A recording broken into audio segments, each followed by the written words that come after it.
cold expanse of space stretched out before us, an infinite sea of darkness punctuated by the distant glimmer of stars. On board the Elysium, a research vessel that had seen better days, we floated in silence, the hum of the engines our only companion. I was part of a small crew, a group of scientists, engineers, and dreamers, each of us driven by the same insatiable curiosity that had propelled humanity into the cosmos. Our mission was simple, yet daunting: to investigate a derelict space station that had mysteriously gone silent. The station, known as the Erebus, had been a research hub for deep space exploration and energy harvesting, but all communication had ceased several months prior. Rumors swirled among the intergalactic community about what had happened, but the Federation had grown restless. They needed answers. As we approached the station, its outline became clearer against the backdrop of the stars. Once a proud monument to human ingenuity, the Erebus now drifted like a ghost ship. Its hull was battered, and debris floated nearby, remnants of a life once vibrant. A sense of dread washed over me, an inexplicable feeling that we were trespassing in a forgotten realm. I glanced at my crewmates, each wearing expressions that mirrored my unease. "Prepare for docking," Commander Ellis's voice crackled through the intercom, cutting through my thoughts. "Let's see what we're dealing with." We maneuvered the Elysium closer, the docking clamps engaging with a shuddering thud. My heart raced as we secured our connection. The station's airlock lay before us, a gaping maw that promised both discovery and danger. "Let's suit up," said Dr. Miranda Lee, our astrobiologist, her voice steady despite the tension. She was the most experienced among us, her enthusiasm for the unknown contagious. As we donned our spacesuits, I couldn't shake the feeling that something was wrong. The Erebus had been abandoned for too long. Its darkened corridors held secrets, and whatever had happened within those walls might not be ready to be uncovered. With a hiss, the airlock door slid open, revealing the dark interior of the station. A faint emergency light flickered above us, casting eerie shadows on the walls. As we stepped inside, the weight of silence enveloped us. It was as if the station itself held its breath, waiting for us to disturb the stillness. "Stay close," Commander Ellis instructed, his voice firm. "We don't know what we'll find." The corridors were claustrophobic, narrow, and lined with rusting machinery. Every step echoed, the sound amplified in the empty space. I shone my flashlight ahead, illuminating patches of grime and dust that had settled over the years. It was clear that no one had been here for a long time. "Look at this," Miranda said, her voice barely above a whisper as she pointed to a panel on the wall. Symbols and warnings were etched into the metal, faded but still legible. "It's a containment chamber." I felt a chill run down my spine. Containment for what? The question hung in the air, unanswered. As we pressed on, our footsteps leading us deeper into the bowels of the station, I couldn't shake the feeling that we were being watched. Shadows danced at the edges of my vision, and the air grew colder, more oppressive with each passing moment. "Over here!" shouted Jack, our engineer, breaking the tension. He had found a terminal, its screen flickering to life as he tapped on the controls. "I'm trying to access the logs." The screen filled with static before stabilizing, revealing a series of dated entries. I leaned closer, trying to make sense of the data. The last log entry was dated months ago, right before the station went dark. "Emergency protocols initiated," it read. "Containment breach, evacuate immediately." My stomach dropped as the words sank in. Whatever had been contained here was no longer secured. "Did anyone else hear that?" I asked, my voice trembling slightly. The others turned to me, their faces a mixture of confusion and fear. "Hear what?" Ellis asked. "Sounds like something moving," I replied, straining my ears. The oppressive silence seemed to pulse around us, and for a moment I thought I felt a vibration beneath my feet. "Let's keep moving," Miranda said, her determination shining through the fear. "We need to find out what happened." We continued through the labyrinthine corridors, each turn revealing more signs of neglect. The station was a tomb, and we were the unwelcome guests. It wasn't long before we reached the central hub, a large, domed room filled with shattered screens and twisted metal. In the center stood a massive observation window, offering a view of the void beyond. "Look," Jack pointed outside. "The Erebus was in the middle of a jump when it lost power." The realization hit me like a punch. The stars were distorted, their shapes warped by the gravitational pull of something unseen. "Let's check the observation logs," Miranda suggested, and we began searching through the debris. As we sifted through the remains of the station's past, a low rumble reverberated through the walls. It grew louder, resonating in my chest, and I felt a pulse of dread. "What the hell is that?" Jack yelled, panic creeping into his voice. Before anyone could answer, the lights flickered violently, plunging us into darkness. The rumble escalated into a roar, and we stumbled backward, fear gripping us. "Stay together," Ellis shouted, but his voice was drowned out by the cacophony around us. Then, in the pitch blackness, I heard it. A soft, insidious whisper, calling to me from the shadows. It spoke my name. "Isaac, come." I froze, a cold sweat breaking out on my skin. The voice was unmistakable, echoing from the depths of my mind. "Isaac!" Miranda's voice broke through the terror, and I snapped back to reality. The lights flickered back on, and we were once again bathed in harsh illumination. I turned to the group, my heart racing. "Did you hear that?" I asked, but the others were already moving, their faces pale and eyes wide with fear. "Let's get out of here," Jack insisted, backing toward the exit. But as we turned to leave, we realized the way we had come was blocked. A mass of twisted metal had collapsed, sealing us inside. Panic surged through me. "What do we do now?" Miranda's face was set in grim determination. "We need to find another way out. Let's check the other corridors." We began to retrace our steps, adrenaline fueling our movements. But the station had transformed into a maze, each corridor leading us further into its heart. The whispers returned, growing louder, taunting us with their secrets. "Isaac!" The voice called again, and this time it was clearer, more insistent. I felt an inexplicable pull, an urge to follow. "Don't listen to it," Ellis barked, but I couldn't help it. My feet moved of their own accord, drawn toward a darkened passage at the end of the corridor. "Isaac!" Miranda's voice was desperate, but I couldn't turn back. I had to know what awaited me in the shadows. The corridor was tight and claustrophobic, the walls slick with a cold substance I couldn't identify. As I moved further in, the whispers became a chorus, beckoning me deeper into the darkness. "Isaac, come." I could feel the chill seep into my bones, but a strange warmth pulsed in my chest, urging me onward. I turned a corner and entered a chamber filled with shattered glass and crumpled metal. In the center stood a solitary pod, its surface glistening in the flickering lights. It was a containment unit, the same type referenced in the logs. The glass was cracked, and something inside was shifting. I stepped closer, my heart pounding. "Isaac!" Miranda's voice echoed from behind me, filled with fear. But I was mesmerized. The whispers coiled around my thoughts, intoxicating and seductive. I reached out, my fingers grazing the cold surface of the pod. "Don't touch it!" Ellis shouted from the entrance of the chamber. I hesitated, torn between the urge to explore and the voice of reason screaming in my mind. "What is it?" I asked, my voice barely a whisper. "Step away." Miranda's tone was sharp, and suddenly the room felt alive, the shadows twisting and writhing. I stumbled back, shaking my head as if to clear it.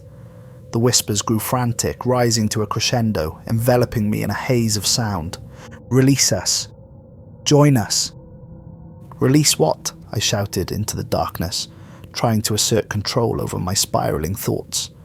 But then the whispers shifted, transforming into something darker, more sinister. "Your friends are in danger. You can help them if you join us." "No!" I shouted, backing away from the pod. The door behind me slammed shut with a resounding crash, sealing me in the chamber. Panic surged as I pounded against the cold metal, but the door held firm. "Isaac!" I could hear Ellis's muffled voice through the wall. "Get back to us! We're coming!" I turned back to the pod, heart racing. It pulsed with a faint light, and I could see the shadows of movement inside. It was no longer just a container. It felt like a living entity, its presence oppressive and suffocating. "Help us! Join us!" The voice was stronger now, more insistent. It called to something deep within me, something I didn't fully understand. I stumbled back, pressing my back against the wall, the whispers wrapping around me like tendrils of smoke. Suddenly, a loud crash echoed from the entrance and the door burst open. Ellis and Miranda rushed in, their faces pale with fear. "Isaac! What are you doing?" Miranda shouted, grabbing my arm and pulling me away from the pod. I shook my head, disoriented. "I don't know, it's..." Before I could finish, the pod erupted, with a deafening roar, the glass shattering outward in a spray of fragments. The force sent us sprawling to the ground, and as we scrambled to our feet, a shadowy figure emerged from the wreckage. It was humanoid, but twisted and contorted, its form flickering like a dying flame. Its eyes glowed with an unnatural light, piercing the dim chamber. "Release me," it hissed, the voice a chilling echo of the whispers. "Get back!" Ellis shouted, drawing his sidearm. But before he could react, the creature lunged forward, moving with a speed that belied its grotesque appearance. I watched in horror as it reached for Miranda, its elongated fingers curling around her arm. "Isaac!" she screamed, panic flooding her voice. In that moment, something snapped inside me. I lunged forward, shoving the creature away with all my strength. It stumbled back, and I could feel the heat radiating off its body, a suffocating wave of dread. "Run!" I yelled. We dashed back towards the exit, adrenaline propelling us forward. The creature recovered quickly, its gaze locked onto me as it pursued. I could feel its presence at my back, the whispers flooding my mind once more. "Join us!" I fought against the sound, focusing on the narrow passage ahead. We burst into the main corridor, panting and disoriented, but the station seemed alive with chaos. Alarms blared, and the lights flickered erratically, casting wild shadows on the walls. "Where's Jack?" Miranda gasped, her eyes wide with fear. "He was behind us," I shouted, panic rising in my chest. We had to find him, but the shadows were closing in, the whispers growing louder. The atmosphere was thick with terror, each heartbeat echoing in my ears.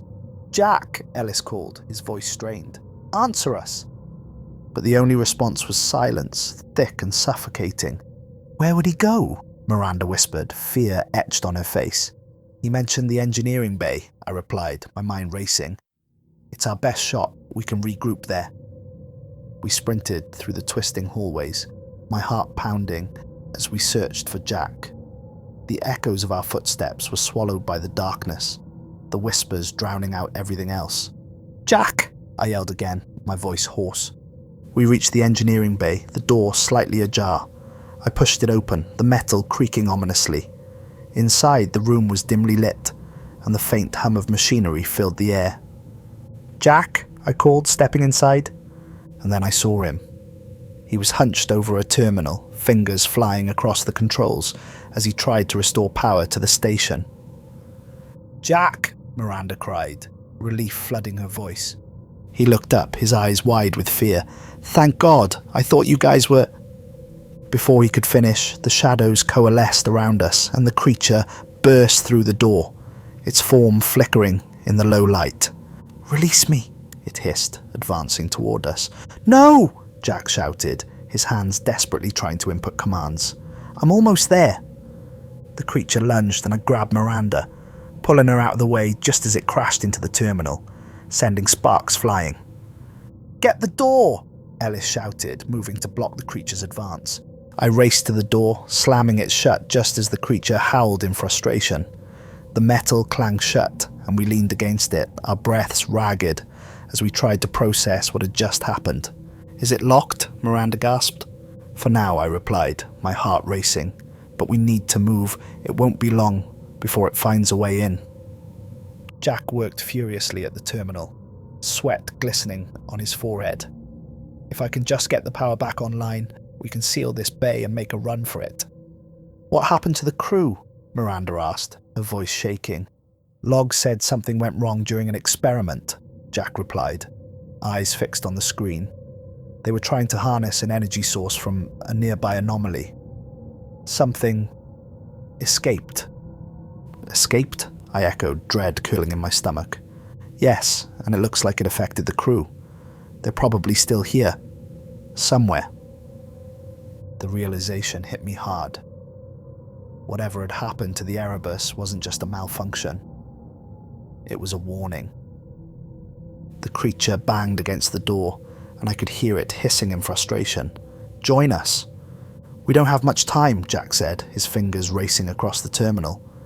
"Just a little longer."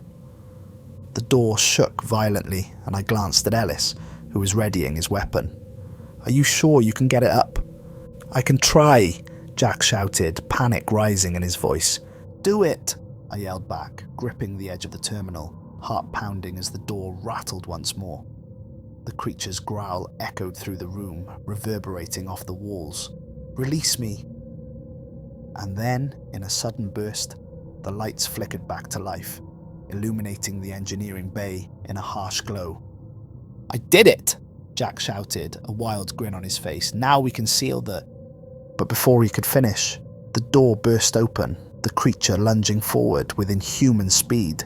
"Run!" I shouted, grabbing Miranda and pushing her towards the exit. We bolted down the corridor, fear propelling us forward. The creature howled behind us, a sound filled with rage and hunger. "Split up!" Ellis yelled, his voice booming. "We can't all go the same way." "Are you crazy?" Miranda shouted. "It's the only way," Ellis insisted. "We need to create a distraction." "Fine, but where do we meet?" Jack asked, breathless. "The hangar," I suggested. "We can take the Elysium if we can get there." "Go," Ellis shouted, his eyes fierce with determination. "We'll hold it off." I didn't want to leave him, but the creature was gaining on us. "Come on." I pulled Miranda and Jack down a side corridor, heart pounding in my chest. As we ran, the whispers clawed at my mind, a relentless cacophony urging me to turn back, to join the darkness. "Isaac, join us." "No," I shouted, shaking my head. "Not now, focus." We reached the junction, and I skidded to a halt. "Which way?" "Left," Jack yelled, and we turned sharply, racing down the corridor. The air was thick with tension, the darkness pressing in around us. We passed through another doorway, entering what appeared to be a cargo bay filled with crates and equipment. "Over there," Miranda pointed to a narrow passage at the back of the bay. "We can hide." We dashed towards it, slipping into the shadows just as the creature's growl echoed behind us. It was close, too close, the sound reverberating through the walls. "Keep quiet," I hissed, holding my breath as we pressed ourselves against the cold metal.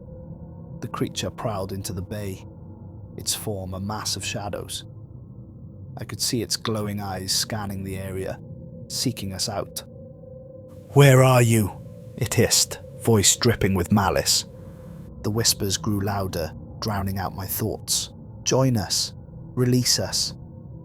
"Isaac," Miranda whispered, her voice trembling. "What do we do?" I clenched my jaw, forcing myself to think. "We wait for it to leave," I said, trying to steady my breath. But the creature lingered, pacing the cargo bay, its presence suffocating.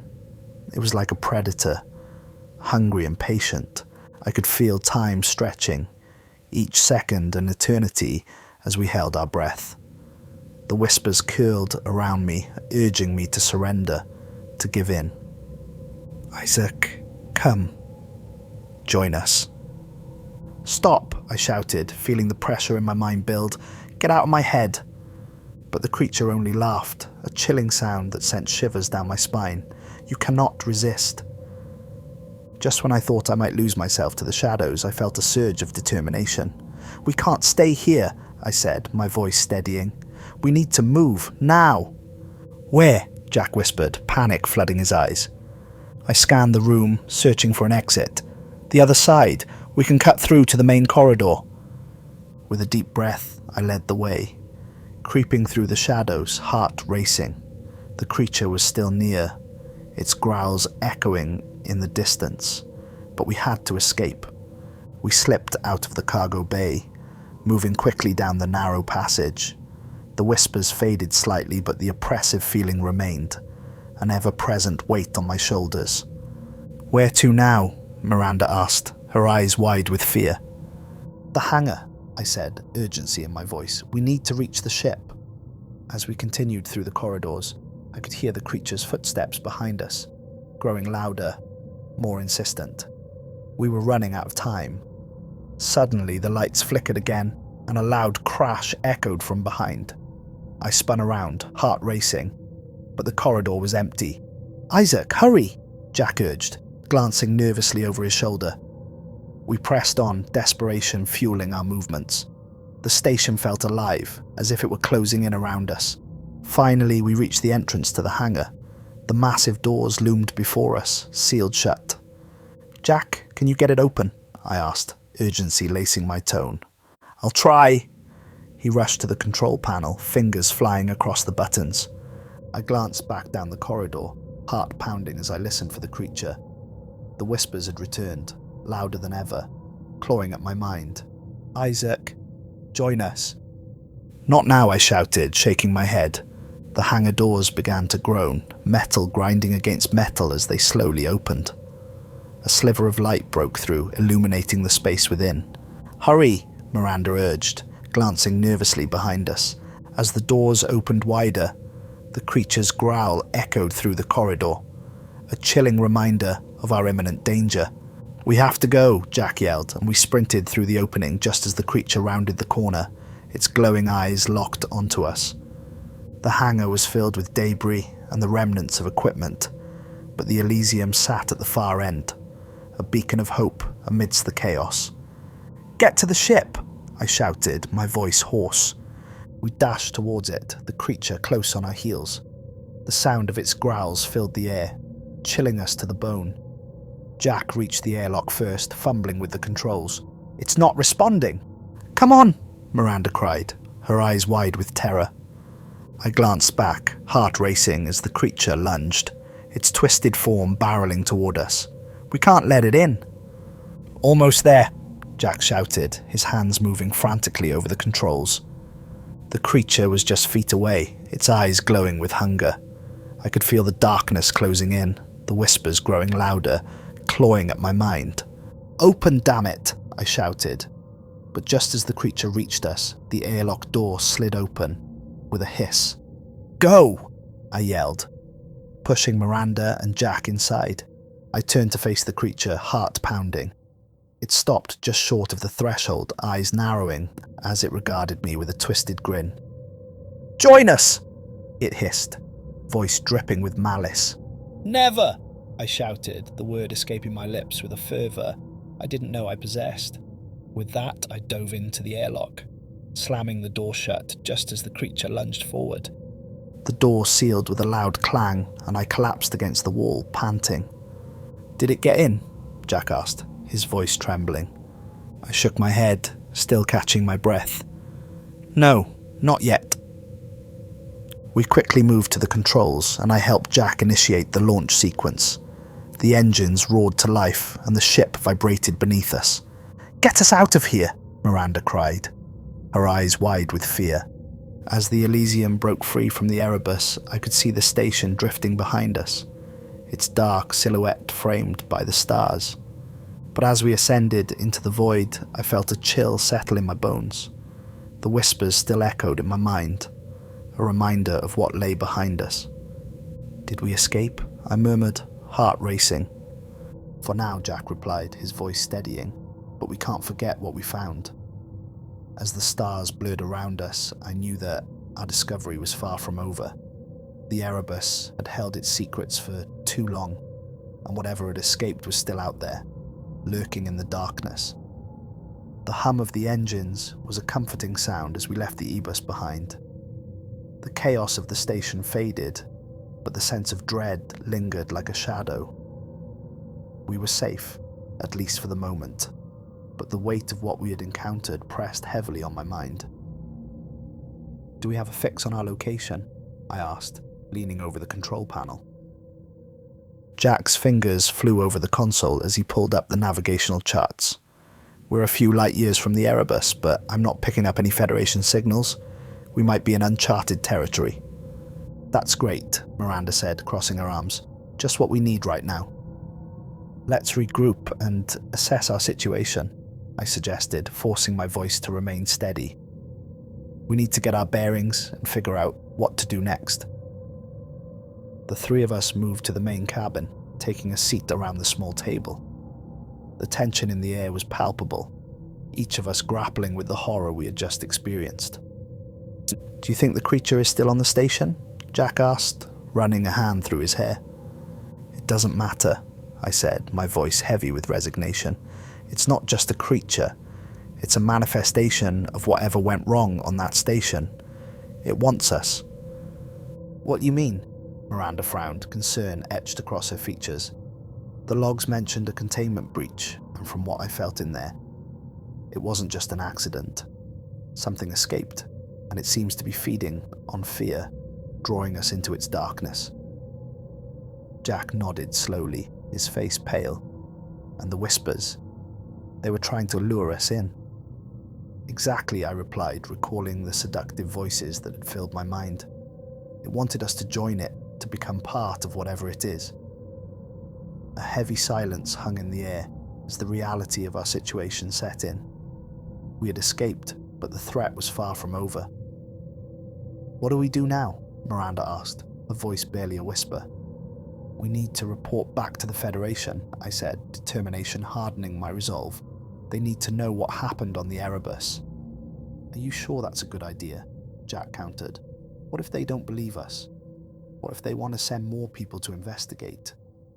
"Then we warn them," I insisted. "We can't let this go unchecked.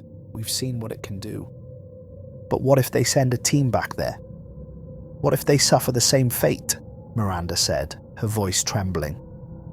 "I don't know," I admitted, rubbing my temples in frustration. "But we can't stay here forever. We need to find a way back to the Federation and ensure they're prepared."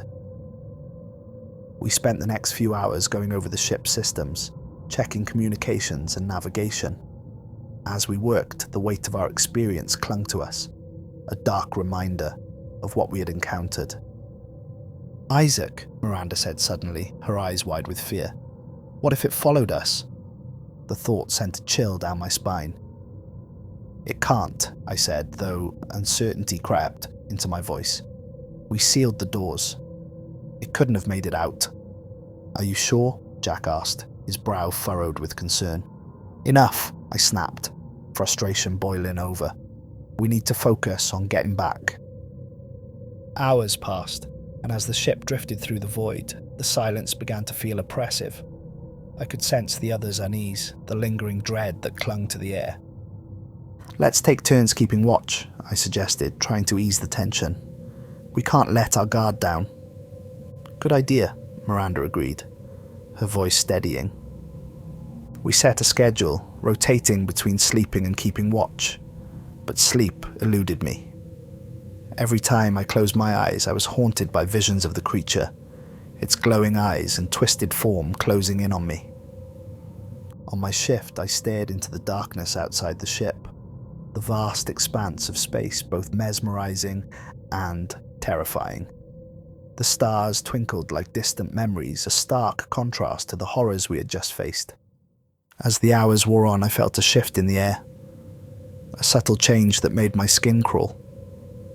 I glanced over at the others who were deep in restless sleep, but something felt wrong.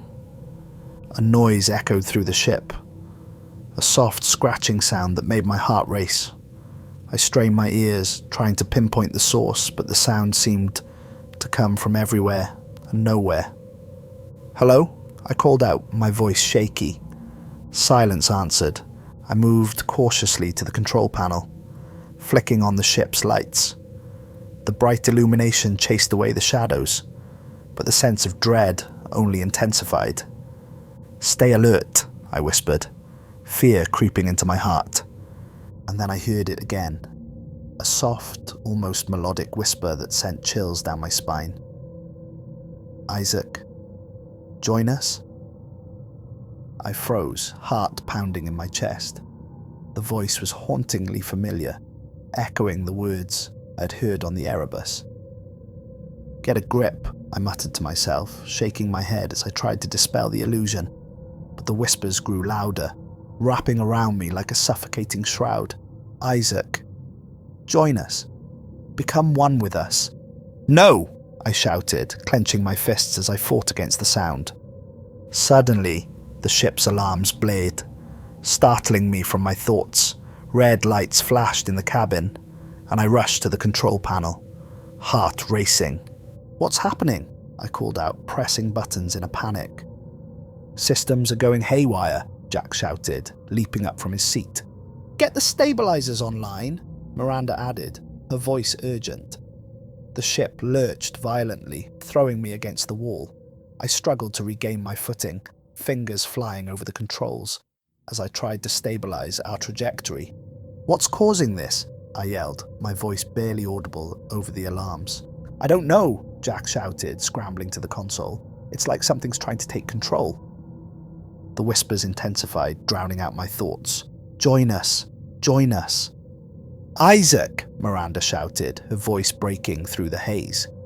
"Focus!" I shook my head, trying to clear the fog that threatened to envelop me.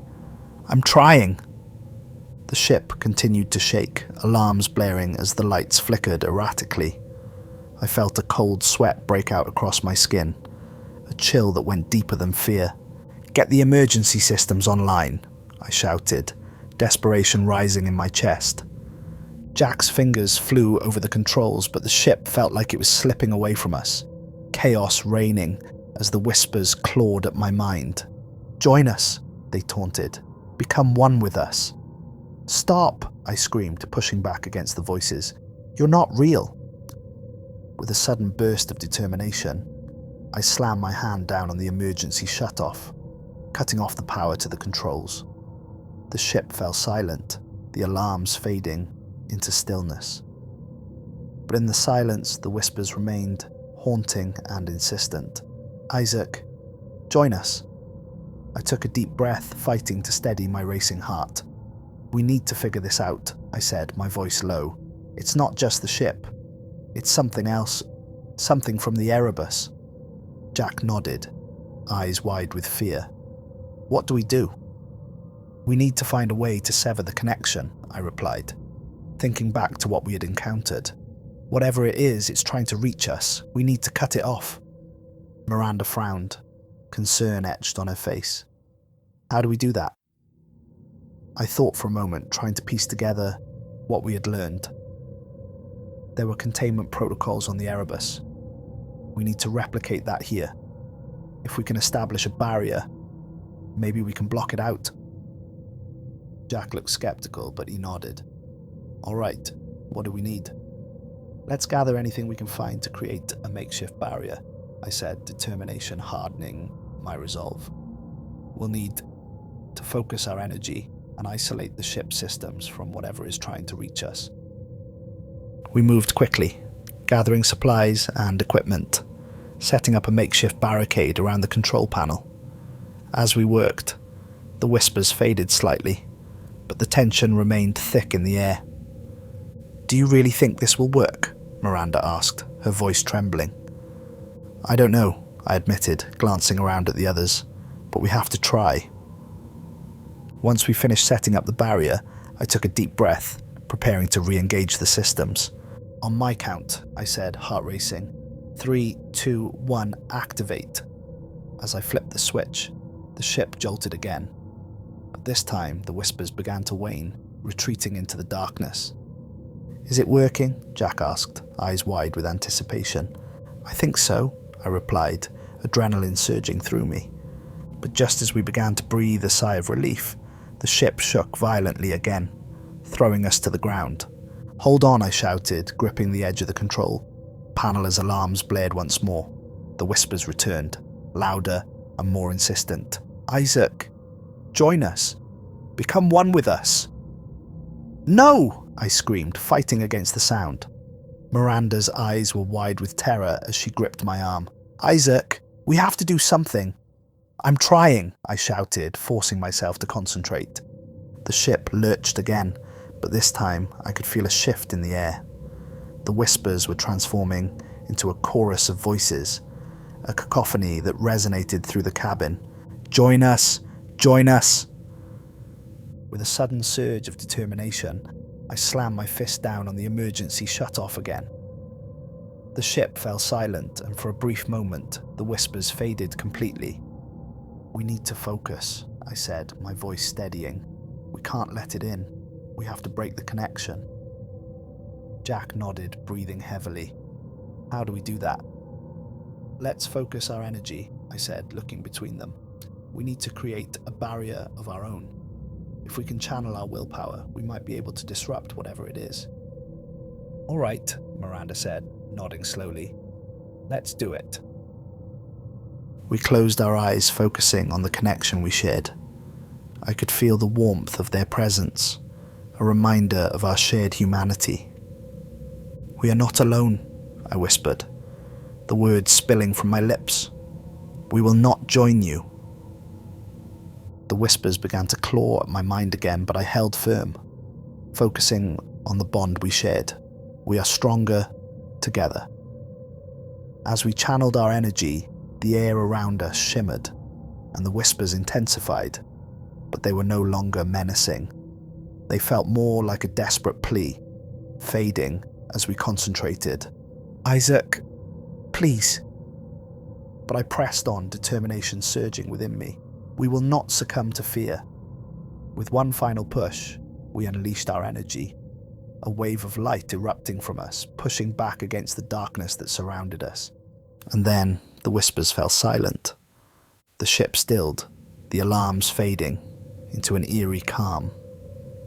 I opened my eyes, heart racing, to find the others staring at me in shock. "Did we do it?" Jack asked, eyes wide. "I think so," I replied, breathing heavily. As we sat there, in the stillness, a weight lifted from my chest.